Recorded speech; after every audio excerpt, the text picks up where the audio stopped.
ان الحمد للہ نحمده ونستعینه ونستغفره ونعوذ باللہ من شرور انفسنا ومن سیئات اعمالنا من يهده اللہ فلا مضل له ومن يضلل فلا هادی له واشهد ان لا الہ الا اللہ وحدہ لا شریک له واشهد ان محمدا عبدہ ورسولہ اما بعد فإن خیر الحدیث کتاب اللہ وخیر الہدی ہدی محمد صلی اللہ علیہ وآلہ وسلم وشر الامور محدثاتها وکل محدثۃ بدعہ وکل بدعۃ ضلالہ وکل ضلالۃ فی النار۔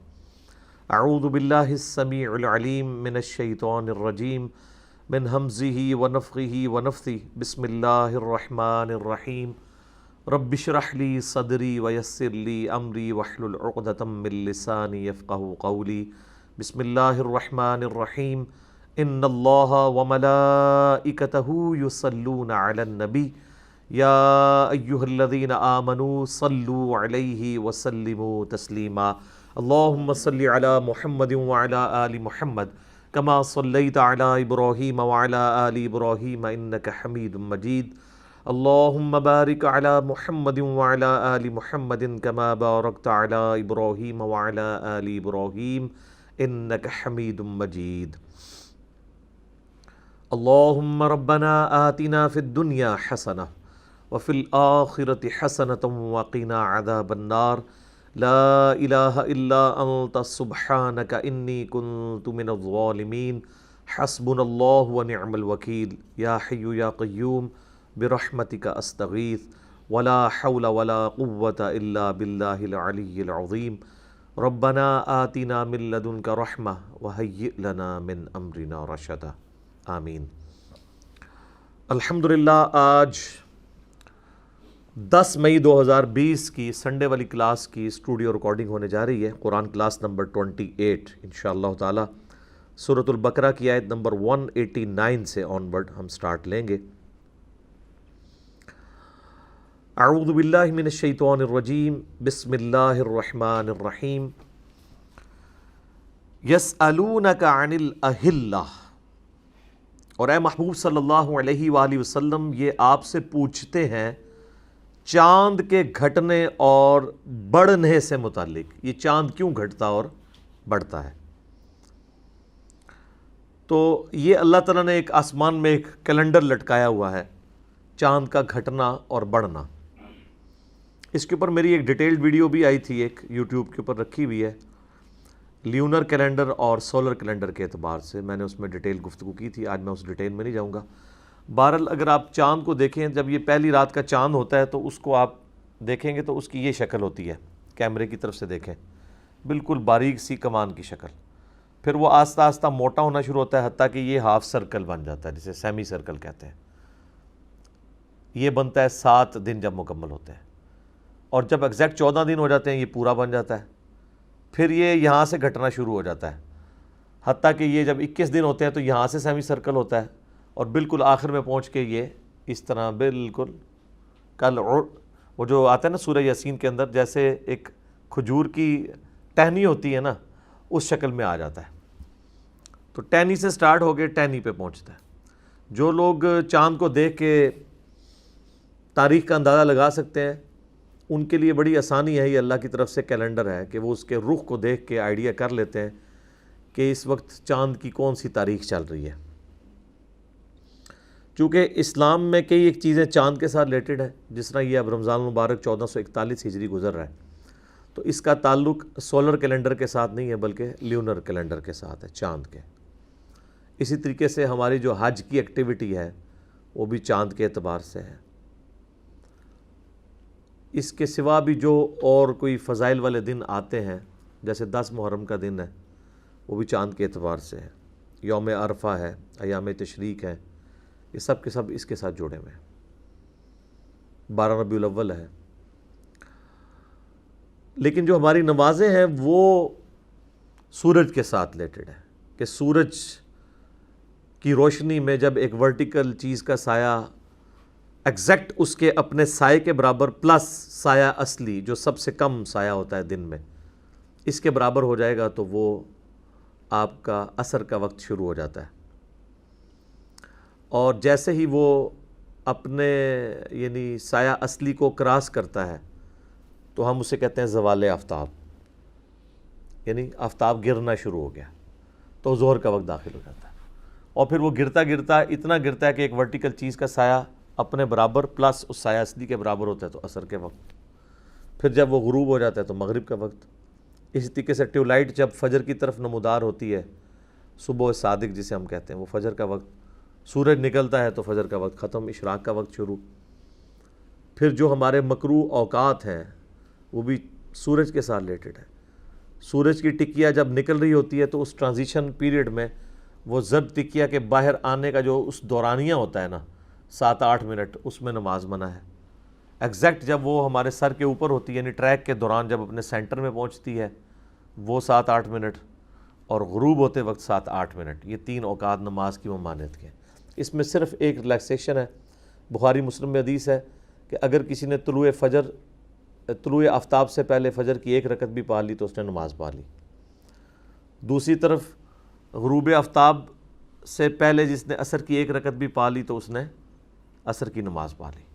یہ بخاری مسلم دونوں میں موجود ہے۔ تو یہاں پر چونکہ اب یہ چاند کا ذکر آ رہا ہے تو یہ کانٹیکسٹ چل رہا ہے حج کا۔ حج سے بات کیوں سٹارٹ ہو رہی ہے؟ آپ دیکھیں بڑی ترتیب سے بات چلی ہے، چونکہ اب قتال کا حکم آنے والا تھا تو قتال کی تیاری کے لیے سب سے ضروری چیز ہے کہ آپ کا جو تزکیہ نفس بھی ہوا ہو اور آپ کا جسم جو ہے وہ ٹف ماحول کا عادی بھی ہو، تو اس کو کرنے کے لیے روزوں کی فرضیت آئی۔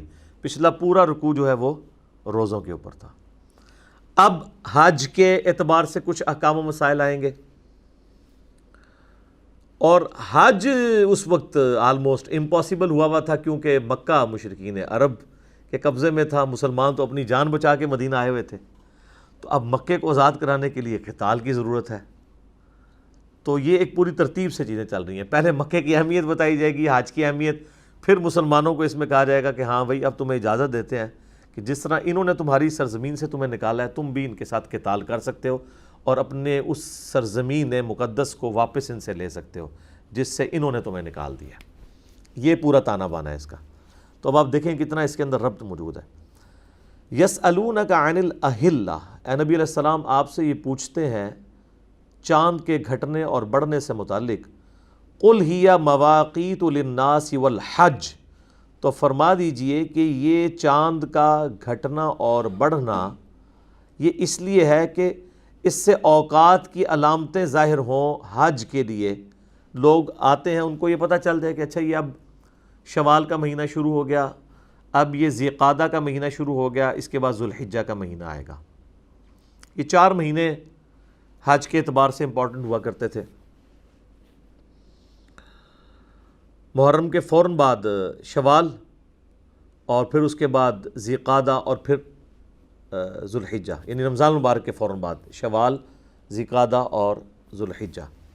تو یہ جو 3 مہینے تھے نا، شوال، ذی قعدہ اور ذو الحجہ، ان کو حج کے مہینے کہا جاتا تھا، کیونکہ لوگوں کے پاس اس وقت تیزی سے سفر کرنے والی کوئی گاڑیاں یا جہاز تو نہیں ہوتے تھے، تو لوگ رمضان کے فوراً بعد ہی حج کے لیے نکل پڑتے تھے، دور دراز کے جو لوگ ہیں۔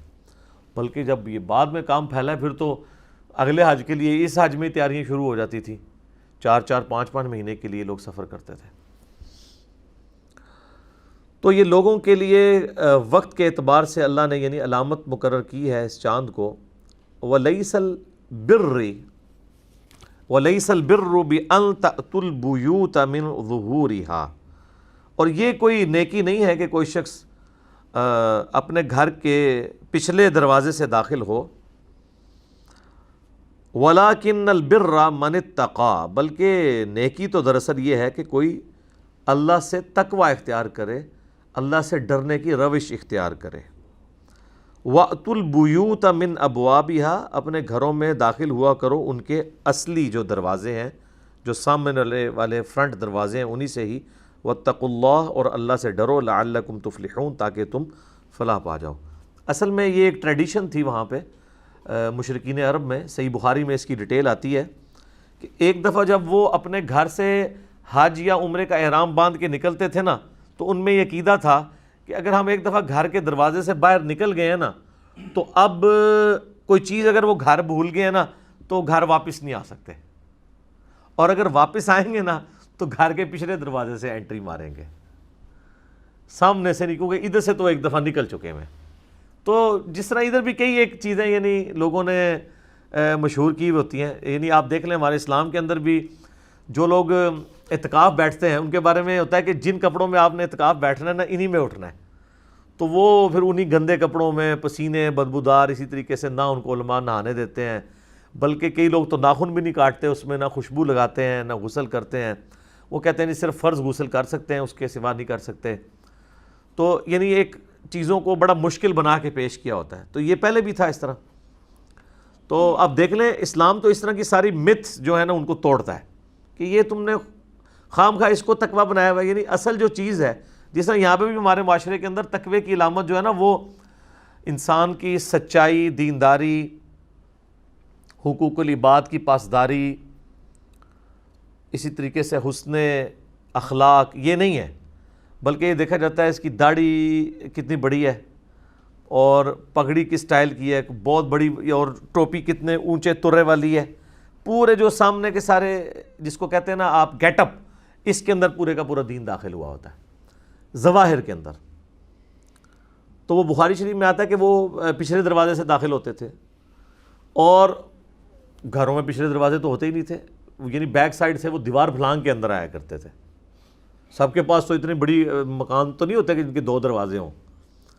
تو کتنی وہ تکلیف کاٹتے تھے اور اس کو نیکی سمجھتے تھے. تو اللہ نے فرمایا یہ کون سی نیکی تم نے بنائی ہوئی ہے؟ نیکی یہ نہیں ہے کہ کوئی پچھلے دروازے سے داخل ہو، یا آج کے دور میں کہا جائے گا کہ نیکی یہ نہیں ہے کہ گندے مندے کپڑوں میں اعتکاف بیٹھے رہو، بلکہ تقویٰ تو یہ ہے کہ تم اللہ تعالیٰ کا خوف اختیار کرو. اور اگر گھروں میں داخل ہونا ہے، کوئی چیز بھول گئے ہو، واپس آنا پڑ گیا، تو انہی دروازوں سے داخل ہو جن دروازوں سے تم لوگ نکل کے گئے تھے. اس میں کیا مسئلہ ہے؟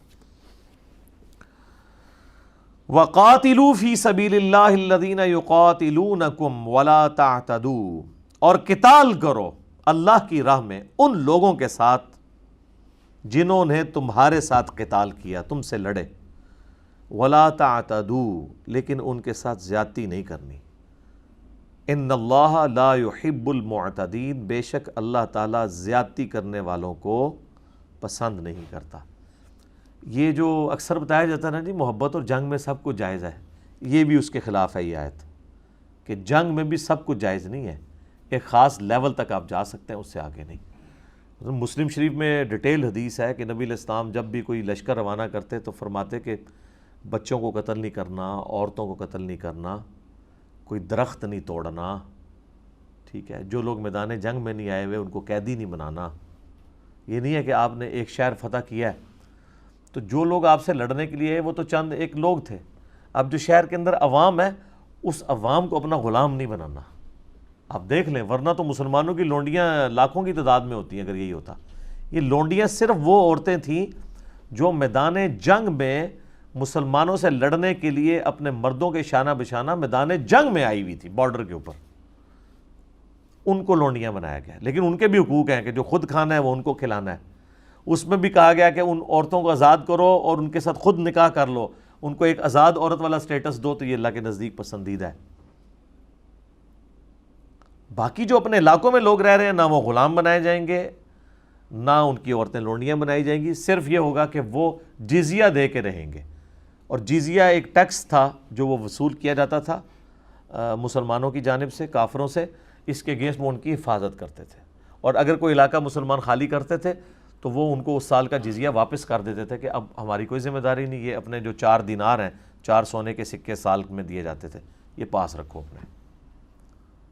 تو اس وقت کے قبائلی دور میں جب ہر وقت قتل و غارت کا خطرہ لگا رہتا تھا، 4 دینار کے عوض پورے سال کی آپ کی سیکیورٹی اگر مل جائے تو کوئی مہنگی نہیں ہے.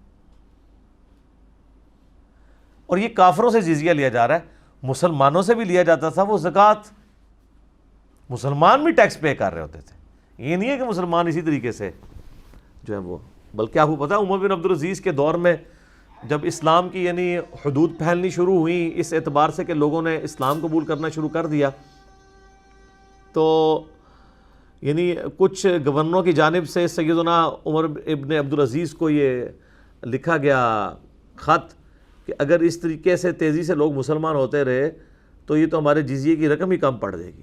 تو حضرت عمر بن عبدالعزیز بڑے ناراض ہوئے، انہوں نے کہا نبی علیہ السلام کو اللہ تعالیٰ نے کوئی ٹیکس کلیکٹر نہیں بنا کے بھیجا ہے، وہ اللہ کے پیغمبر ہیں، تو ہماری تو یہ کامیابی ہے کہ کوئی شخص اسلام قبول کر لیتا ہے، بھلے اسی وجہ سے کر لے کہ وہ جزیے سے بچ جائے، لیکن اسلام میں جب آئے گا تو وہاں بھی اس کو زکوٰۃ تو دینی پڑے گی۔ لیکن اصل یہ وجہ نہیں تھی کہ وہ جزیے سے بچنا تھا، جزیہ کیا تھا؟ اس سے زیادہ مال تو وہاں کے ڈاکو ان سے لوٹ کے لے جاتے تھے، رومن امپائر کے بدماش جو ٹیکس کلیکٹر تھے وہ آ کے لے کے چلے جاتے تھے، 4 دینار تو کچھ بھی نہیں تھا ان کے لیے۔ مسلمانوں کے وہ اخلاق سے متاثر ہوئے کہ مسلمان اتنے اپ رائٹ ہیں، اتنے انصاف پسند ہیں، اتنے منصف مزاج ہیں، اس چیز نے ان کو اٹریکٹ کیا تھا۔ تو اللہ تعالیٰ ہمارا قتال کرنا ہے لیکن حد سے نہیں بڑھنا، اللہ کو حد سے بڑھنے والے پسند نہیں ہے، یعنی محبت اور جنگ میں سب کچھ جائز نہیں ہے۔ بخاری مسلم میں یہ حدیث ہے کہ جنگ دھوکے کا نام ہے۔ اس کا یہ مطلب نہیں کہ جنگ میں آپ نے اگر مخالف فریق کے ساتھ کوئی عہد کیا تو وہ عہد توڑ دینا ہے، وہ تو حرام ہے۔ وہ سورۃ الانفال میں آیا کہ اگر کافر کے ساتھ عہد ہے آپ کا تو عہد کو اعلانیہ توڑیں گے، اور اس کو بھی مطلب ایک وقت ملے گا کہ وہ بھی جنگ کی تیاری کرے۔ جب تک آپ عہد اعلانیہ نہیں توڑیں گے آپ اس کے ساتھ گریلا وار بھی نہیں کر سکتے۔ یہی وجہ ہے کہ مولانا مودودی رحمہ اللہ تعالیٰ نے 1948 میں پاکستانی حکومت کی مخالفت کی تھی اس بات پہ کہ یہ فوجیں کشمیر میں داخل کریں۔ اس لیے نہیں کہ وہ کہتے تھے کہ انڈیا سے جہاد کرنا منع ہے، اس لیے کہ وہ یہ کہتے تھے کہ آپ ملکوں کی باؤنڈری میں بندھے ہوئے ہیں اور آپ اندر خانے تو فوجیں داخل کریں اور اوپر امن کا معاہدہ چل رہا ہو، یہ غلط ہے۔ آپ اعلانیہ جنگ ڈکلیئر کریں کہ آپ ہمارے دشمن ہو، جنگ کے لیے تیار ہو جاؤ، تو بالکل یہ ٹھیک ہے۔ جامعہ ترمذی میں ابو داؤد میں وہ حدیث موجود ہے نا، حضرت معاویہ رضی اللہ تعالیٰ عنہ کے دور ملوکیت کے اندر رومن امپائر سے ایک معاہدہ چل رہا تھا، تو اس معاہدے کی مدت جب بالکل قریب ہوئی تو پورے ہونے کی، تو حضرت معاویہ نے پہلے ہی ان کے بارڈر پہ لا کے فوجیں بٹھا دی۔ جیسے ہی کل کی ڈیٹ میں یہ معاہدے کی ڈیٹ اینڈ ہوگی تو ان پہ ٹوٹ کے ان کا وہ علاقہ ان سے چھین لیں گے۔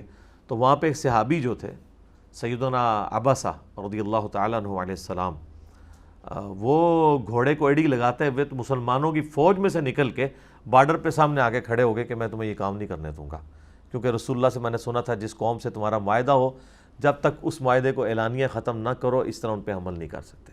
تو حضرت معاویہ کو، حالانکہ وہ اتنے سخت مزاج حکمران تھے، اس صحابی کے سٹینڈ کی وجہ سے اپنا ڈیسیژن واپس لینا پڑ گیا۔ تو اب دیکھ لیں محبت اور جنگ میں سب کچھ جائز نہیں ہے۔ جنگ دھوکے کا نام ہے، مراد یہ ہے کہ جنگ میں آپ توریہ کر سکتے ہیں، جھوٹ بول سکتے ہیں اپنی جان بچانے کے لیے، جو سورۃ النحل کی آیت نمبر 106 میں ہے، زندگی موت کی کشمکش بنے تو آپ جھوٹ بھی بول سکتے ہیں، آپ سور کا گوشت بھی کھا سکتے ہیں، مردار بھی کھا سکتے ہیں، غیر اللہ کے نام پہ ذبح کی ہوئی چیز بھی کھا سکتے ہیں، اور بہتا ہوا لہو بھی کھا سکتے ہیں، چاروں چیزیں جو منع ہے ایز اے لاسٹ ریزارٹ۔ تو جنگ میں بھی سب کچھ جائز نہیں ہے، اس کے بھی اصول ہیں، اور محبت کے تو اصول اتنے اسٹرکٹ ہیں اسلام کے اندر کہ اس کائنات میں سب سے زیادہ محبت مخلوقات میں اگر کسی سے ہو سکتی تھی تو وہ محمد رسول اللہ ہیں صلی اللہ علیہ وآلہ وسلم۔ لیکن ان کے بارے میں بھی ابو داؤد ترمذی ابن ماجہ میں آتا ہے، ایک صحابی نے سجدہ کیا، آپ نے کہا سر اٹھا کیا کر رہا ہے، جب میں فوت ہو جاؤں گا اور تو میری قبر سے گزرے گا کیا میری قبر پہ بھی سجدہ کرے گا؟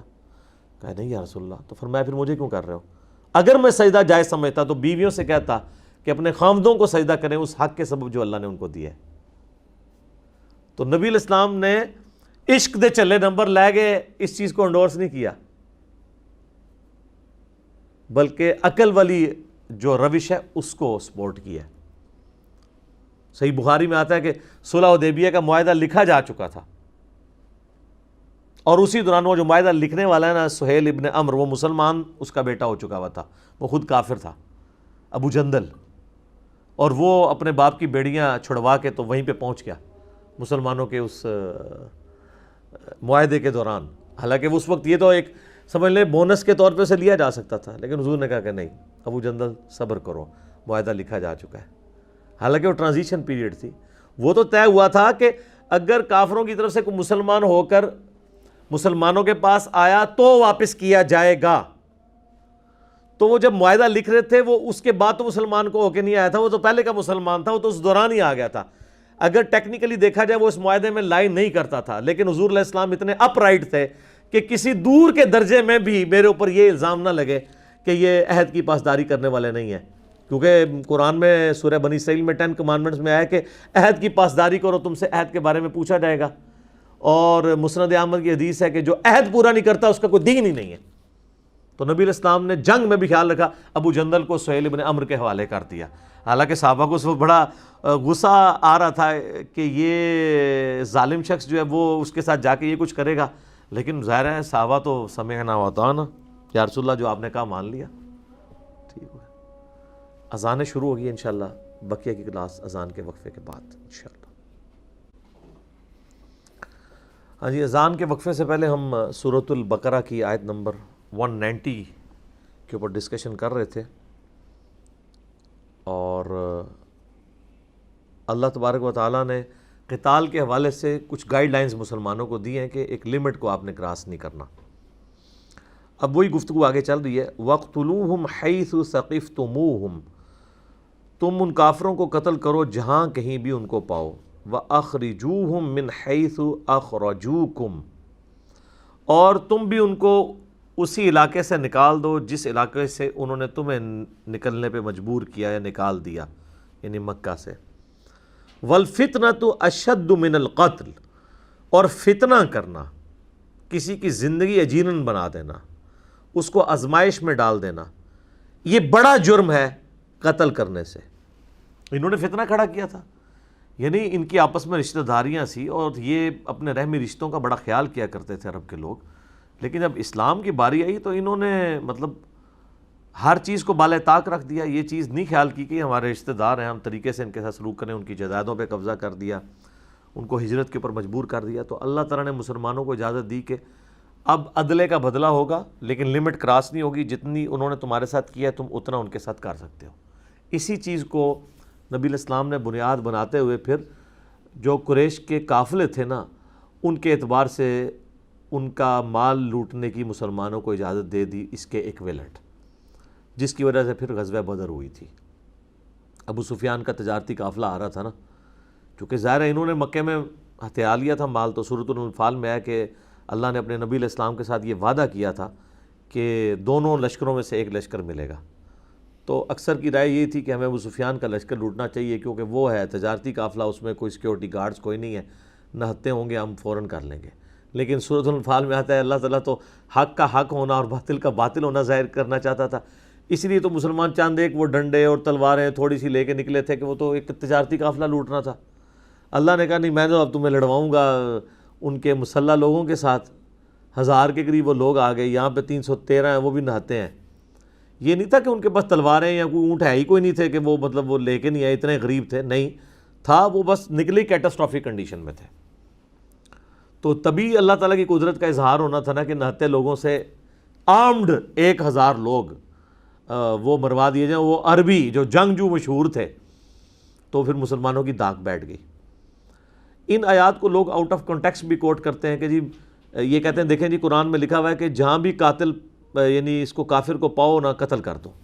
تو یہ صرف اس آیت کو اس طرح نہیں لینا ہے. یہ کن کافروں کی بات ہو رہی ہے؟ جو مکے کے وہ کافر جنہوں نے مسلمانوں کے ساتھ یہ نہیں ہے کہ آج مسلمان جہاں بھی کو کافر دیکھیں گے تو اس کو قتل کر دیں گے. یہ اس طرح نہیں ہے. اور اللہ تعالیٰ ہمارے جو فتنہ انگیزی ہے نا جو انہوں نے مچائی ہے، یعنی زمین کے اندر انہوں نے فساد فی الارض جو کر دیا ہے، یہ بڑا جرم ہے کافروں کا. تو اس سے یہ بات پتہ چلی کہ بڑے جرم کو مٹانے کے لیے کبھی کبھار قتال کرنا پڑتا ہے.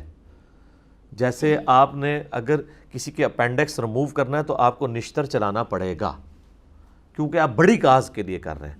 نشتر چلنے سے تو اس سے تھوڑی تکلیف ہوگی، اتنا حصہ جلد کا کٹ جائے گا، بعد میں ریکور ہو جائے گا. لیکن اگر اپینڈکس اندر پھٹ گیا تو بندہ ہی فارغ. تو ایک شخص جو جان سے جا رہا ہے اس کو بچانے کے لیے اگر اس کا آپریشن کر لیا جائے، بائی پاس کر لیا جائے یا کوئی اور، تو یہ چیز اس کے لیے سود مند ہے. یہاں پہ بھی اللہ تعالیٰ ہمارا کہ فتنے کو مٹانے کے لیے قتال کرنا ضروری ہے.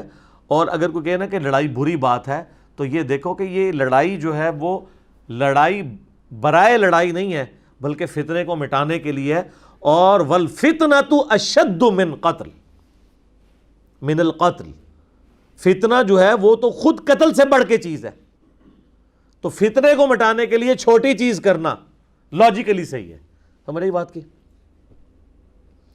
لیکن اس میں بھی دیکھ لیں آپ، جنگ کے بھی اصول ہیں، everything is fair in love and war نہیں ہے.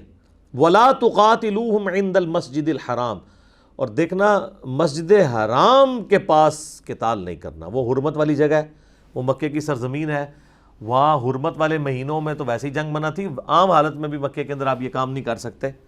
حَتَّى يُقَاتِلُوكُمْ فِي، ہاں اگر حرم کا وہی خیال کرنا چھوڑ دیں اور وہ تمہارے ساتھ قتال کے اوپر اتر آئیں، تم سے جنگ کے اوپر آمادہ ہو جائیں، پھر تمہیں اجازت ہے، پھر تم کعبے میں بھی قتال کر سکتے ہو. پھر یہ نہیں ہوگا کہ بھی کعبے کی حرمت کا خیال رکھنا ہے، پھر تو کعبے کی عمر سے بڑھ کے مسلمان کی جان کی حرمت ہے نا، اس کی جان بچانا ضروری ہے نا، مسلمان کی جان کی حرمت اس سے بڑھ کے ہے، کیونکہ وہ جامعہ ترمذی میں، سنن ابن ماجہ میں حدیث ہے، نبی صلی اللہ علیہ وآلہ وسلم نے فرمایا کہ اے کعبہ تیری خوشبو بڑی اچھی ہے. اس کی مرفوع روایت بھی ہے، موقوف روایت زیادہ مضبوط ہے، لیکن اللہ کے نزدیک ایک مومن کی دل کی حرمت یا مومن کی جان کی حرمت کعبے سے بھی بڑھ کر ہے. تو اگر کعبے میں کسی مومن کو قتل کیا جاتا ہے، اس کے ساتھ زیادتی کی جاتی ہے، تو پھر تمہیں اجازت ہے کہ تم قتال کر سکتے ہو. فَإِن قَاتَلُوكُمْ فَاقْتُلُوهُمْ، اگر وہ تم سے لڑیں حرم میں بھی، تم بھی ان سے لڑو. كَذَلِكَ جَزَاءُ الْكَافِرِينَ، یہی بدلہ ہے ایسے کافروں کا. فَإِنِ انْتَهَوْا فَإِنَّ اللَّهَ غَفُورٌ رَحِيمٌ، اگر وہ باز آ جائے اپنی حرکتوں سے تو بے شک پھر اللہ بھی معاف کرنے والا ہے. یعنی اگر وہ خود ہی کنفرنٹریشن اوائڈ کر دیتے ہیں، پیچھے ہٹ جاتے ہیں فتنے سے، تو پھر تم بھی یعنی معافی کی روش اختیار کرو. وَقَاتِلُوهُمْ حَتَّى لَا تَكُونُ فِتْنَةٌ، اور قتال کو اب تم نے جاری رکھنا ہے یہاں تک کہ فتنے کا خاتمہ ہو جائے. وَيَكُونَ الدِّينُ لِلَّهِ، اور دین پورے کا پورا اللہ کے لیے ہو جائے. یعنی جب تک اب دین کا غلبہ نہیں ہو جاتا، آپ کا قتال اب رکنا نہیں چاہیے. تو اب یہ دیکھ لیں قتال پھر جاری رہا ہے. غزوہ بدر سے یہ قتال شروع ہوا ہے، اور نبی اسلام کی زندگی کا آخری غزوہ ہے تبوک، غزوہ تبوک جو رومن امپائر کے خلاف تھا. بیچ میں آپ دیکھیں کتنے غزوات ہیں، یعنی 2 ہجری کے اندر غزوہ بدر ہے، 3 ہجری کے اندر غزوہ احد ہے، ایک سال کے اندر ہی 5 میں غزوہ خندق ہے، 6 میں صلح حدیبیہ ہو گئی، 7 میں غزوہ خیبر ہو گئی، 8 میں فتح مکہ، اور فتح مکہ کے 3-4 مہینے کے بعد غزوہ حنین ہوئی، جو مشرکین کے بچے کچھ ایک قبائل رہ گئے تھے جو ان کے ساتھ آخری فیصلہ کن جنگ. اس کے بعد پورے عرب کے اوپر مسلمانوں کو غلبہ مل گیا، اور پھر نبی الاسلام تبوک کی طرف 9 ہجری میں روانہ ہوئے. وہ جنگ نہیں ہو سکی کیونکہ وہ کیسر روم ہی بھاگ گیا. نبی الاسلام 40 دن تک پھر رومن امپائر کے بارڈر کے اوپر رہے، اور وہاں کے جتنے قبائل تھے ان کے وہ سردار آ کے آپ کو ملتے تھے اور معاہدہ کرتے تھے کہ ہم آپ کے ساتھ ہیں، ہاں اگر آپ کے ساتھ نہیں ہیں تو آپ کے مخالفین کے ساتھ بھی نہیں ہوں گے، نیوٹرل رہیں گے. تو اس طرح نبی الاسلام اپنی مبارک زندگی میں عرب کے بارڈر کو محفوظ کر کے گئے. پھر یہ جنگیں قادسیہ اور یرموک تو بعد میں ہوئی ہیں. تو ابھی تو بدر بھی نہیں ہوئی ہے، اور اللہ تعالیٰ ہمارا ہے کہ یہ قتال جاری رہے گا جب تک کہ فتنے کا خاتمہ نہ ہو جائے. اب ظاہر ہے کہ نبی علیہ السلام کو تو یہ نہیں پتا تھا کہ یہ اینڈ فتنے کا کب ہونا ہے. غزوہ بدر کے اندر جس طرح ان کو عبرت ناک شکست ہوئی کافروں کو، تو نبی علیہ السلام نے یہی اس سے کنسیو کیا کہ فتنہ ختم ہو گیا، کیونکہ 70 سردار ان کے مارے گئے. قریش نے تو کبھی سوچے نہیں تھا کہ ان کے ٹکر کا کوئی ہے، ان کا تو تجارتی قافلہ نہیں کوئی لوٹتا تھا. پھر یہ بہادر تھے، جنگجو تھے، پورے عرب کے اوپر قریش کا غلبہ تھا، یعنی سب سے ٹاپ کا خاندان قریش کا تھا. اوپر ان کے پاس کعبے کی بھی خدمت تھی، اس کی وجہ سے بھی ان کو رسپیکٹ کی نگاہ سے دیکھا جاتا تھا. تو قریشیوں کی تو مٹی پلید ہو گئی جب ان کو شکست ہوئی اور وہ بھی پھر قریشیوں کے ہاتھوں ہی ہوئی، ٹھیک ہے، تو اور ان قریشیوں کے ہاتھوں ہوئی کہ جن کو انہوں نے ذلیل کر کے اپنی طرف سے، وہ غریب بیچارے مسلمان، ان کو نکالا ہوا تھا انہوں نے، تو ان کے لیے تو بڑی امبیرسمنٹ ہو گئی تھی اس حوالے سے۔ 70 سردار مارے گئے، 70 کو قیدی بنا لیا گیا، تو پیچھے کیا بچ گیا ان کے؟ تو نبی الاسلام نے اس سے یہی رزلٹ نکالا کہ یہ فتنہ ختم ہو گیا، لیکن اللہ کو تو پتہ تھا ابھی تو احد بھی ہونی ہے، خندق بھی ہونی ہے، اور یہ معاملات تو چلنے ہیں۔ اسی وجہ سے پھر نبی الاسلام نے یہ اجتہاد کیا کہ ان کے قیدیوں کو فدیہ لے کے چھوڑ دیا جائے، وہ آگے آ جائے گا، لیکن اللہ تعالیٰ اس چیز سے ناراض ہوا کہ آپ کو فدیہ لے کے نہیں چھوڑنا چاہیے تھا، ابھی تو جنگ ختم نہیں ہوئی، یہ تو بیٹل فیلڈ تھی، ابھی تو اگلی بیٹل فیلڈ آنی ہے۔ اور نبی الاسلام کے بارے میں، حضرت ابوبکر کے بارے میں، ان دونوں نے یعنی آپس میں یہ مشورہ کیا، باقی حضرت عمر کی رائے تھی کہ ان کو قتل کیا جائے، نبی الاسلام ذرا نرم دل تھے، حضرت ابوبکر بھی، تو انہوں نے کہا کہ نہیں۔ بہرحال اللہ تعالیٰ نے حضرت عمر کی رائے کو پسند فرمایا، لیکن ان کے اجتہاد کو بھی غلط نہیں اس اعتبار سے کہا، اور کہا کہ اگر وہ پہلے ایک آیت نازل نہ ہوئی ہوتی نا تو اللہ تعالیٰ، بڑے سخت الفاظ ہیں، میں نے اس پہ عصمت انبیاء والے لیکچر میں اس کو ڈسکس کیا ہے، سورہ قتال، سورہ محمد کی آیت، اسے سورہ قتال بھی کہتے ہیں۔ بال پھر اللہ نے کہا یہ اب جو فدیہ لے لیا یہ کھاؤ، تمہارے لیے حلال ہے، کوئی مسئلہ نہیں ہے، لیکن فتنہ تو جو ہے نا وہ ختم نہیں ابھی ہوا۔ اچھا، اسی آیت کے کانٹیکسٹ میں ایک حدیث ہے بخاری کے اندر،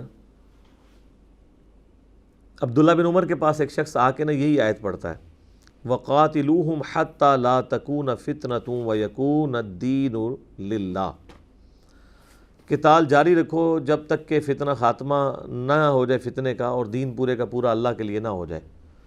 اور یہ دور ہے حضرت عبداللہ ابن زبیر اور بنو امیہ کی لڑائیوں کا۔ تو وہ شخص آ کے کہتا ہے، صحیح بخاری کے الفاظ ہیں کہ حضرت آپ قتال کیوں نہیں کرتے ہیں؟ آپ فتنہ دیکھ نہیں رہے ہیں؟ قرآن کا یہ حکم ہے کہ قتال جاری رکھو جب تک کہ دین پورے کا پورا اللہ کے لیے نہ ہو جائے، تو آپ دیکھ رہے ہیں کہ مسلمانوں کے گروہ آپس میں لڑ رہے ہیں، تو آپ بھی اس قتال میں حصہ لیں۔ تو عبداللہ بن عمر کو بڑا غصہ آیا، انہوں نے فرمایا کہ ہم رسول اللہ کے زمانے میں یہ قتال کر چکے ہوئے ہیں، ہم لوگ تو قتال کرتے تھے تاکہ پورے کا پورا دین جو ہے وہ اللہ کے لیے ہو جائے، اور تم لوگ جو قتال کرتے ہو نا، تم لوگ دنیا کی محبت کی وجہ سے یہ سب کچھ کر رہے ہوتے ہو، یہ وہ قتال نہیں ہے۔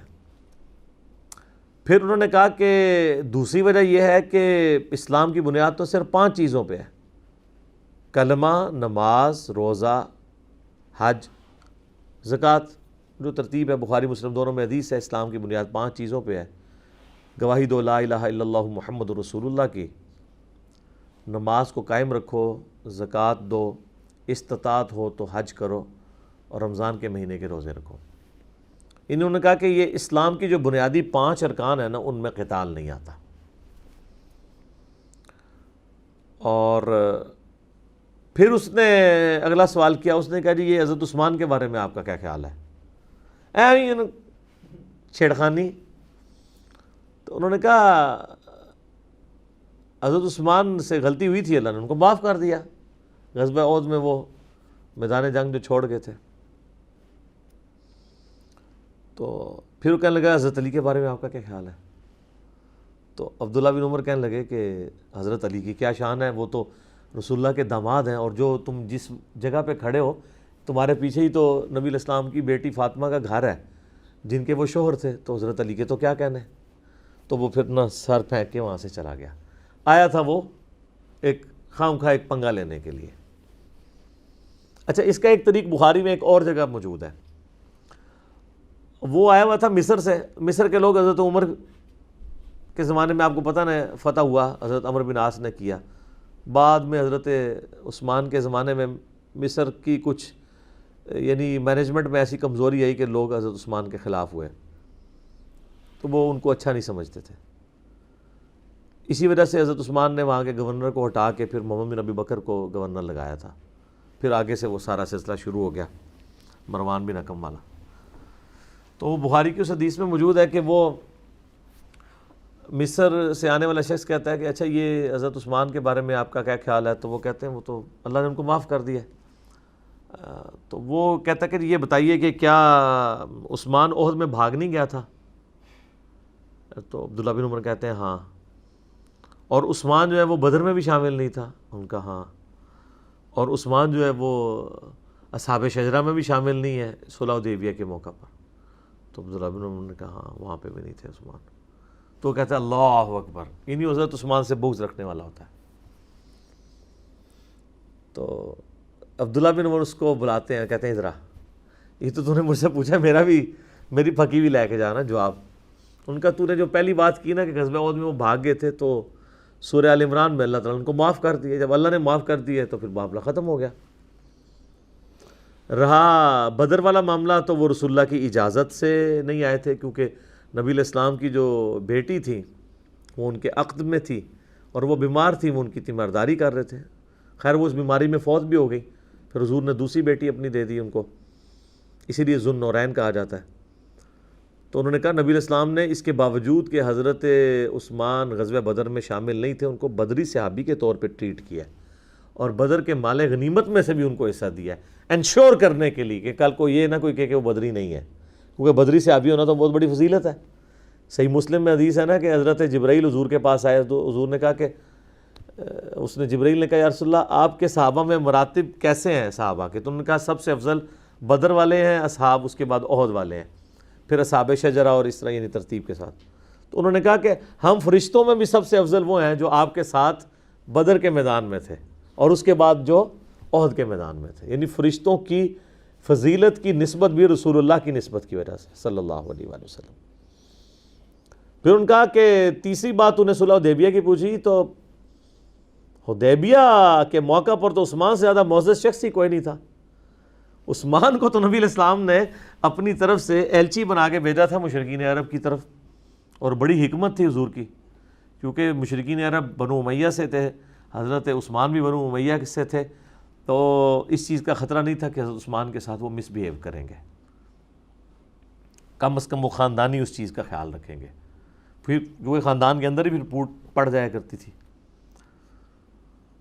یہاں پہ مشہور ہوگی خبر کہ حضرت عثمان کو انہوں نے قتل کر دیا، کیونکہ آنے میں دیری ہوگی وہ ڈسکشن کے دوران۔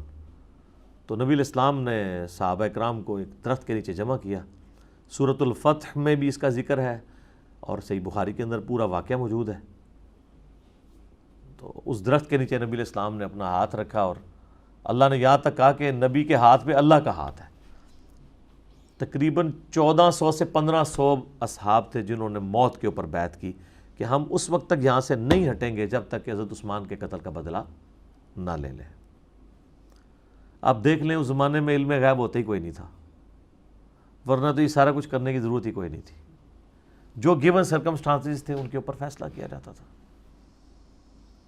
اینڈ پہ نبی علیہ السلام نے اپنے ہاتھ کو کہا کہ یہ عثمان کا ہاتھ ہے، تو میں عثمان کی بیعت بھی اس میں شامل کرتا ہوں۔ خیر اتنی دیر میں عثمان آ گئے، تو حضرت عبداللہ بن عمر نے کہا کہ اس دن تو حضرت عثمان سے زیادہ کوئی معزز شخص نہیں تھا کہ جس کے ہاتھ کو رسول اللہ اپنا ہاتھ قرار دے دیں، تو اس سے بڑی تو کوئی فضیلت نہیں ہو سکتی۔ تو وہ بھی اسی آیت کے کانٹیکسٹ میں کہ وَقَاتِلُوهُمْ حَتَّى لَا تَكُونَ فِتْنَةٌ وَيَكُونَ الدِّينُ لِلَّهِ، فتنہ جب تک مٹ نہیں جاتا، دین ٹوٹل اللہ کے لیے نہیں ہو جاتا، تو تم قتال جاری رکھو۔ اچھا عبداللہ بن عمر کی یعنی ایک نبی علیہ السلام کے زمانے میں، خلفائے راشدین کے زمانے میں بہت ساری جنگوں میں انہوں نے حصہ لیا ہے، اور دیکھیں زندہ رہے ہیں، یعنی کوئی جنگ نہیں انہوں نے چھوڑی، چاہے رومنز کے خلاف ہو، پرشین کے خلاف ہو، اور بدر میں ان کو شامل نہیں کیا گیا تھا کیونکہ عمر تھوڑی تھی۔ احد کے موقع پہ کہتے ہیں میری 14 سال عمر ہوگی تو مجھے شامل کر لیا گیا۔ اب مجھے بتائیں عبداللہ بن عمر اگر احد کے موقع پر 14 سال کے تھے تو حضور کی وفات کے وقت کتنے سال کے ہوئے؟ 22 سال۔ 22 سال کیا عمر ہوتی ہے؟ اور کتنی احادیث روایت کی ہیں۔ ٹاپ آف دا لسٹ جو 7 صحابہ ہیں حدیثیں روایت کرنے والے، حضرت ابو ہریرہ، انس بن مالک، سیدہ عائشہ، جابر بن عبداللہ بن عباس بھی ان میں شامل ہیں. تو اور عبداللہ بن عمر بھی شامل ہے. یہ وہ عبداللہ بن عمر ہے. لیکن جب مسلمانوں کی باہمی خانہ جنگی شروع ہوئی ہے حضرت عثمان کی شہادت کے بعد، پھر یہ کسی جنگ میں انہوں نے اس کے بعد پھر مرتے دم تک کسی جنگ میں حصہ نہیں لیا. یہ سمجھتے تھے کہ یہ اس جنگ میں مجھے علیحدہ رہنا چاہیے. لیکن حضرت علی کے کیس میں ان سے ظاہر ہے معاملہ مس ہینڈل ہوا. وہ مجموع الزوائد کے اندر آتا ہے اور المستدرک للحاکم کے اندر بھی موجود ہے کہ عبداللہ بن عمر اپنی یعنی موت کے دنوں میں کہا کرتے تھے کہ مجھے زندگی میں نہ کوئی نماز چھوڑنے کے اوپر، نہ کوئی نیکی کا کام چھوڑنے کے اوپر کوئی افسوس ہے. میں نے کوئی نیکی چھوڑی نہیں ہے. البتہ مجھے یہ افسوس رہے گا کہ میں نے علی کے ساتھ مل کے باغی جماعت کے خلاف قتال کیوں نہیں کیا. لیکن وہ ان کو اس وقت پتہ چلا جب یعنی پانی جو ہے وہ سر سے گزر چکا تھا، کیونکہ عبداللہ بن عمر فوت ہوئے ہیں 74 ہجری میں، حضرت علی شہید ہوئے ہیں 40 ہجری میں. یعنی حضرت علی کے بعد بھی یہ آلموسٹ 34 سال زندہ رہے ہیں. ٹھیک ہے جی. حضرت معاویہ فوت ہوئے ہیں 60 ہجری میں. حضرت معاویہ بھی گئے، اس کے بعد یزید بھی گیا، مروان بن حکم بھی مر گیا. ٹھیک ہے جی. عبد الملک بن مروان کے دور میں یہ فوت ہوئے ہیں. اور وہ بھی حجاج ابن یوسف جو عبد الملک کا گورنر تھا، وہ ان سے بڑا جیلس تھا، اس نے احرام کی حالت میں انہیں نیزہ مروایا تھا. اسی لیے بخاری میں آتا ہے کہ جب وہ ان کی تیمارداری کرنے آیا بستر مرگ کے اوپر تھے یہ، اور کہا کہ مجھے پتہ چل جائے نا آپ کا قاتل کون ہے تو میں اسے نہ چھوڑوں. تو عبداللہ بن عمر نے پھر تقیتاً بات کی. انہوں نے کہا میرا قاتل تو وہ ہے جس نے احرام کی حالت میں لوگوں کو آلات جنگ لانے کی اجازت دی ہے، رسول اللہ نے تو اس کی اجازت نہیں دی تھی، یعنی تم ہو میرے قاتل. تو آخری وقت میں وہ آل امیہ جن کے خلاف حضرت عبداللہ بن عمر جنگ کرنے کو سمجھتے تھے کہ لاس ہوگا، جب وہ انہی کے ہاتھوں شہید ہوئے، ان کو زخم لگوایا گیا، تو اپنی بیماری کے دنوں میں ان کو اس چیز کا احساس ہوا کہ ہمیں حضرت علی کا ساتھ اس وقت دینا چاہیے تھا. تو لہٰذا عبداللہ بن عمر کے حوالے سے جو لوگ پیش کرتے ہیں نا بخاری مسلم کی حدیث کے، جب یزید کی لوگ بیعت توڑ رہے تھے تو وہ لوگوں کو سمجھاتے تھے بیعت نہ توڑو، تو وہ بیچارے اس وقت سمجھا رہے تھے جب ان کو پتہ ہی نہیں تھا یہ کام کیا ہو رہا ہے. کیونکہ جو بیعت توڑ رہے تھے وہ انجینئر صاحب کی ویڈیوز نہیں دیکھ کے توڑ رہے تھے، وہ بھی تو صحابہ تابعین نہیں تھے نا، جو عبداللہ بن عمر جن کو سمجھانے گئے تھے کہ یزید کی بیعت نہ توڑو. تو آخر ان کا بھی تو کوئی موقف تھا، وہ بھی صحابہ تابعین تھے. ان کا موقف یہ تھا کہ حضرت حسین کو انہوں نے اب شہید کر دیا ہے، اس کے بعد اگر ہم نے اس وقت دب کے بیعت ان لوگوں کی کر بھی لی تھی تو اب ہم کس بنیاد کے اوپر اس بیعت کو نبھائیں جب انہوں نے نبی علیہ السلام کے نواسے کو شہید کر دیا.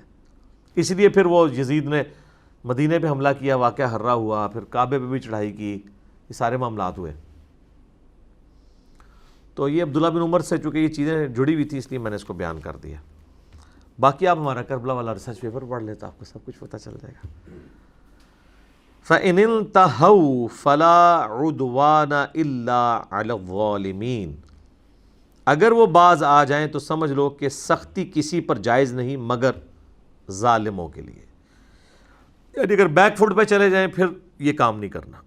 حتیٰ کہ سورۃ الانفال میں آیا کہ اگر میدان جنگ میں کافر تمہیں صلح کی آفر کرے، صلح قبول کر لو. صلح کی آفر وہ اس طرح نہیں ہوتی تھی کہ وہ برابری کی بنیاد پہ ہوتی تھی، یعنی وہ ایکسیپٹ کر لیتے تھے کہ ہم جزیہ دینے کے لیے تیار ہیں، ہم پیچھے چلے جاتے ہیں، جس طرح رومن امپائر نے کر لیا. پرشین امپائر کیوں ختم ہوئی ہے؟ یہ آخری وقت تک لڑتے رہے. ظاہر ہے یہ بھی بڑے جنگجو لوگ تھے، یہ انہوں نے مسلمانوں سے ہار نہیں مانی، جزیے پہ آمادہ نہیں ہوئے، تو دیکھ لیں صفحہ ہستی سے ہی مٹ گئے. رومن امپائر نے یہ کر لیا تھا کہ جب انہوں نے دیکھا ہمارا آدھے سے زیادہ ملک چھن چکا ہے، شام بھی ہم سے جاتا رہا، باقی علاقے بھی چلے گئے، اور کیسرے روم جا کے قسطنطینیہ میں بیٹھ گیا، تو انہوں نے کہا کہ جی وہ اب ہمیں یہ کرنا چاہیے کہ اب جو باقی سلطنت بچ گئی ہے اس کو بچا لیں. تو حضرت عمر کی طرف انہوں نے ایلچی اپنا روانہ کر دیا کہ ٹھیک ہے حضرت، ہم جزیہ دینے کے لیے تیار ہیں، ہم آپ کو سالانہ اتنے، یعنی اگر ہماری آبادی اتنے لاکھ ہے تو فی بندے کے عوض 4 دینار کریں تو وہ آج کے اربوں ڈالرز مسلمانوں کو جزیہ ملتا تھا، آج کے ٹھیک ہے اربوں ڈالرز. کیونکہ وہ جو 20 دینار سونے کے ہوا کرتے تھے نا، وہ آج کا 7.5 تولے سونا بنا کرتا تھا. تو 7.5 تولے سونا اور 20 دینار، اور جہاں 20 لاکھ دینار آ رہے ہوں تو ذرا تولے آپ گننے شروع کریں، اربوں ڈالرز بنتے ہیں. تو اس عقل مندی سے انہوں نے رومن امپائر نے اپنی بچی کچی ساکھ جو ہے نا وہ رکھی، اور اسی کی اب وہ باقیات اب آپ کے پاس چند ایک عیسائیوں کے ملک ٹوٹی پوٹی فارم میں رہ گئے. بعد میں گریٹ برٹن جو ہے وہ کیوں بنا ہے؟ رومن سے ہی ٹوٹ کے وہ ایک قسم کا عیسائی تھے نا، ورنہ تو یہ بھی پرشینس کی طرح اسی وقت اس طریقے سے ختم ہو جاتے. صلیبی جنگیں جو مسلمانوں کی رہی ہیں کتنے 100 سال تک یروشلم کی وجہ سے، رومنز کے ساتھ ہی رہی ہیں نا، کیونکہ یروشلم مسلمانوں کے پاس تھا. وہ یہ اسی طریقے سے ہے کہ امریکہ جو ہے وہ معاذ اللہ کعبے پہ حملہ کر لے تو مسلمان کو چین سے بیٹھیں گے، وہ تو جب تک کعبہ واپس نہیں لیں گے. تو ظاہر یروشلم وہ عیسائی سمجھتے تھے ہماری متبرک جگہ ہے، مسلمانوں کے پاس ہے تو ہم یہ لیں گے. انہوں نے ایک دو دفعہ کوشش کی بیچ میں لینے کی، وہ پھر صلاح الدین ایوبی نے دوبارہ سے فتح کر لیا. ٹھیک ہے، اور پھر تو سلطنت عثمانیہ ہی پھر رہی ہے. وہ تو آپ کو پتہ ہے 1917 تک، 1917 تک مسلمانوں کے پاس ہی رہا یروشلم. بڑی بڑی انہوں نے رشوتیں لگائی ہیں. سلطنت عثمانیہ کو ختم اس لیے کیا گیا تھا کہ تاکہ یہودی اور عیسائی جو ہے وہ یعنی یروشلم کے اوپر دوبارہ سے اپنا قبضہ کر سکے. تو مسلمانوں نے اس کی، چونکہ مسلمان تینوں جگہ کو اپنا حرم سمجھتے ہیں، بیت اللہ کو، مسجد اقصیٰ کو اور مسجد نبوی شریف کو. تو وہ اس وقت جب یہ پہلی جنگ عظیم میں مسلمان جنگ ہار گئے، یعنی سلطنت عثمانیہ ٹوٹ گئی، پھر یہ 40 کے قریب ملک بنے، 3 براعظموں پہ پھیلی ہوئی تھی. میڈیٹرینین سی کے سارے طرف، ایشیا والا حصہ بھی، یورپ والا حصہ بھی، سب سلطنت عثمانیہ کے پاس تھا. پھر 1923 میں ایک معاہدہ لکھا گیا جو اب 2023 میں ختم ہونا ہے. اس کے بعد ٹرکی جو ہے وہ اپنا تیل بھی نکال سکتا ہے، اور وہ جو قسطنطینیہ کی جو استنبول کی گزرگاہ ہے وہاں سے وہ ٹیکس بھی وصول کر سکتا ہے. ابھی تو اس کو عالمی گزرگاہ ڈکلیئر کیا ہوا ہے، اربوں ڈالرز اس سے کما سکتا ہے وہ.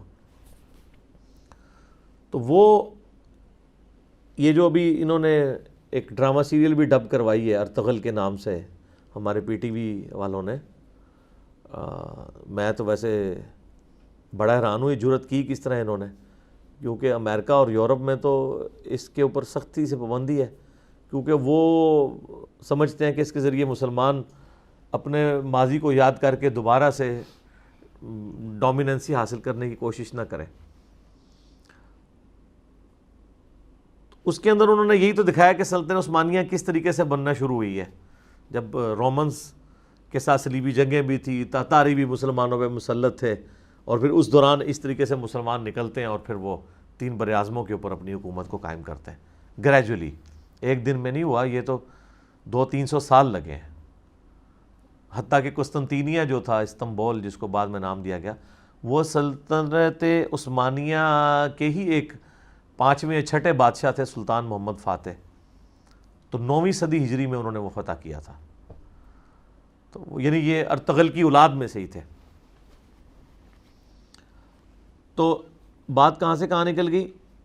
اللہ تبارک و تعالیٰ نے فرمایا کہ اگر کوئی زیادتی پہ نہیں اترتا تو آپ لوگوں نے زیادتی پہ قائم نہیں رہنا، آپ نے معافی کی روش اختیار کرنی ہے. الشہر الحرام بالشہر الحرام، حرمت والا مہینہ حرمت والے مہینے کا بدلہ ہے. یعنی حرمت والے مہینے 4 تھے آپ کو پتہ ہے نا، جن میں جنگ بنا تھی. کون سے؟ 3 کنزیکٹیو تھے، ذی قعدہ، ذو الحجہ اور محرم، اور چوتھا رجب. اس میں کافر بھی جنگ نہیں کیا کرتے تھے.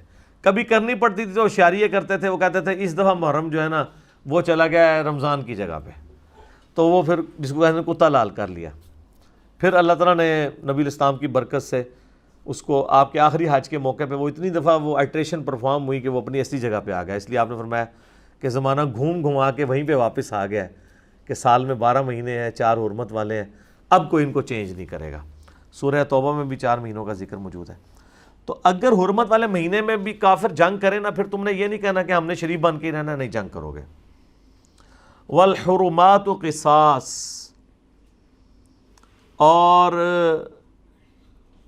باقی جو معاملات ہیں ان کے اندر بھی جو چیزیں وہ اسی برابری کے مطابق ہوں گی، جیسے کان کے بدلے کان، دانت کے بدلے دانت، آنکھ کے بدلے آنکھ۔ فَمَنِ اعْتَدَىٰ عَلَيْكُمْ فَاعْتَدُوا عَلَيْهِ بِمِثْلِ مَا اعْتَدَىٰ عَلَيْكُمْ، پھر جو کوئی تم پر زیادتی کرے تو تم پر بھی یہ اللہ تعالیٰ نے تمہیں اجازت دی ہے کہ تم اس پر اتنا ہی معاملہ اس کے ساتھ کر سکتے ہو جتنی اس نے کی ہے، یعنی اس سے بڑھ کے نہیں ہونی چاہیے۔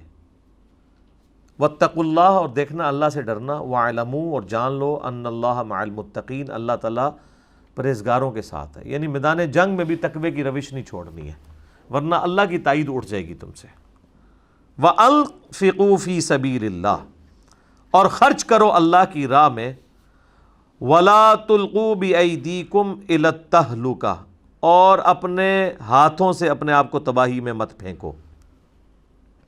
وَأَحْسِنُوا، اور اچھے کام کرو، إِنَّ اللَّهَ يُحِبُّ الْمُحْسِنِينَ، بے شک اللہ تعالیٰ پسند کرتا ہے نیکوکاری کی روش اختیار کرنے والوں کو۔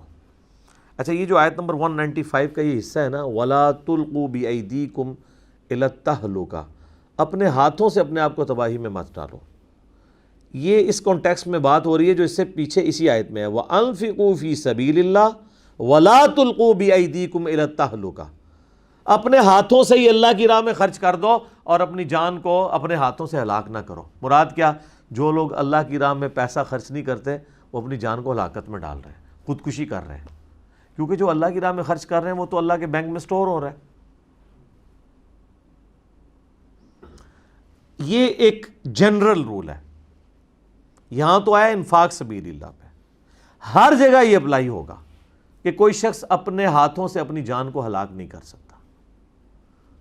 سگریٹ بھی اس میں آئے گا، نشہ بھی اس میں آئے گا، خودکشی بھی اس میں آئے گا، اور جان بوجھ کے میدان جنگ میں کودنا جو جنگ کہیں بنتی نہیں ہے وہ بھی اس میں آئے گا، خودکش حملہ بھی اس میں آئے گا، یہ ساری چیزیں حرام ہیں۔ اگرچہ تعویل خاص کے اعتبار سے یہ انفاق فی سبیل اللہ کے لیے کہ جو اللہ کی راہ میں خرچ نہیں کرتا گویا وہ اپنے آپ کو ہلاکت میں ڈال رہا ہے۔ کیوں؟ وہ اپنا مال جو ہے اللہ کی بارگاہ میں خرچ کر کے ہمیشہ کی زندگی حاصل کرتا۔ بخاری مسلم دونوں میں حدیث ہے، انسان پوری زندگی کہتا رہتا ہے میرا مال میرا مال میرا مال، حالانکہ تیرا مال تو وہ ہے جو تو نے کھا لیا یا پہن کر بوسیدہ کر دیا، باقی تو تیرے ورثاء کا مال ہے، یا پھر تیرا مال وہ ہے جو تو نے اللہ کی راہ میں خرچ کر کے آخرت کے دن کے لیے محفوظ کر لیا، آخرت کے دن کے لیے محفوظ ہو گیا، وہ بھی تیرا مال ہے۔ پھر بخاری مسلم میں وہ بھی حدیث ہے، نبی صلی اللہ علیہ وآلہ وسلم نے فرمایا انسان کے 3 دوست ہیں، 2 اس کی قبر تک جا کے واپس آ جاتے ہیں، ایک ہی قبر میں ساتھ جاتا ہے، اس کے مال اور رشتہ دار یہ قبر سے باہر باہر رہ جاتے ہیں۔ مال قبر تک جا سکتا ہے کہ آپ کو کسی بہترین سی گاڑی میں بٹھا کے تو وہاں جا کے اتار دیں، رشتہ دار بھی وہاں تک اتار دیں، لیکن قبر کے اندر کچھ نہیں جا سکتا، قبر کے باہر باہر رہے گا۔ مال لگ سکتا ہے قبر کے باہر، خوبصورت قبر بن جائے، ماربل لگ جائیں اس کے اوپر، بڑی مہنگی والی گھاس، آپ ذرا اسلام آباد کے قبرستان میں جا کے دیکھیں، دل خوش ہو جاتا ہے قبریں دیکھ کے، یقین کریں، نہیں سونی ہیں قبریں نے، لیکن وہ باہر ہی سونی ہیں، اندر کا معاملہ جو ہے نا وہ کوئی نہیں چینج کر سکتا۔ اللہم اجرنا من النار، اللہم انی اسألک جنت الفردوس، آمین۔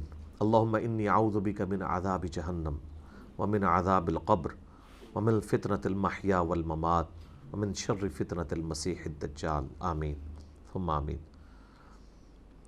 تو جو کچھ بھی آپ کو انویسٹمنٹ کر سکتے ہیں نا وہ باہر والے حصے میں کر سکتے ہیں، اندر نہیں۔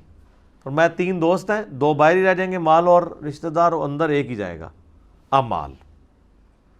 پھر بخاری میں حدیث ہے جب میت کو چرپائی پہ رکھا جاتا ہے تو بری میت کلام کرتی ہے، زمین و آسمان کی ہر مخلوق اس کی آواز سنتی ہے سوائے جنوں اور انسانوں کے، اور اگر یہ سن لیں تو یہ بے ہوش ہو جائیں، وہ چیخ کے کہتی ہے مجھے کہاں لے کے جا رہے ہو، ڈر جاتی ہے نا۔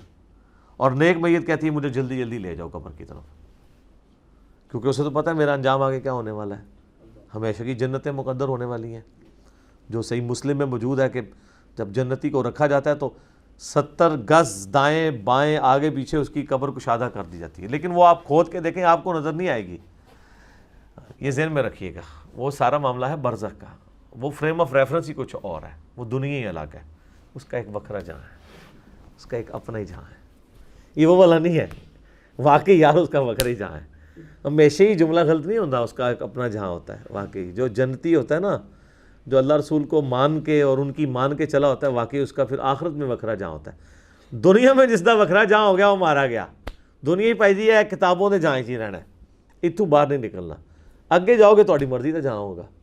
دنیا آپ اللہ کی مرضی کی گزاریں، آخرت آپ کی مرضی کی ہے، اور دنیا اگر آپ اپنی مرضی گزاریں گے پھر آخرت اللہ کی مرضی کی ہے۔ والعیاذ باللہ تعالی۔ اللہم اجرنا من النار، اللہم من احییتہ منا فاحیہ علی الاسلام ومن توفیتہ منا فتوفہ علی الایمان۔ اللہ تعالیٰ سے دعا ہے جو حق بات میں نے کہی اللہ تعالیٰ ہمارے دلوں میں راسخ فرمائے، اگر جذبات میں میرے منہ سے کوئی غلط بات نکل گئی تو اللہ تعالیٰ ہمارے دلوں سے ہی محو کر دے، ہمیں معاف بھی فرما دے، ہمیں کتاب و سنت کی تعلیمات پر عمل کر کے دوسرے بھائیوں تک پہنچانے کی توفیق عطا فرمائے۔ سبحانک اللہم و بحمدک، اشہد ان لا الہ الا انت، استغفرک و اتوب الیک، وما علینا الا البلاغ المبین۔ آمین۔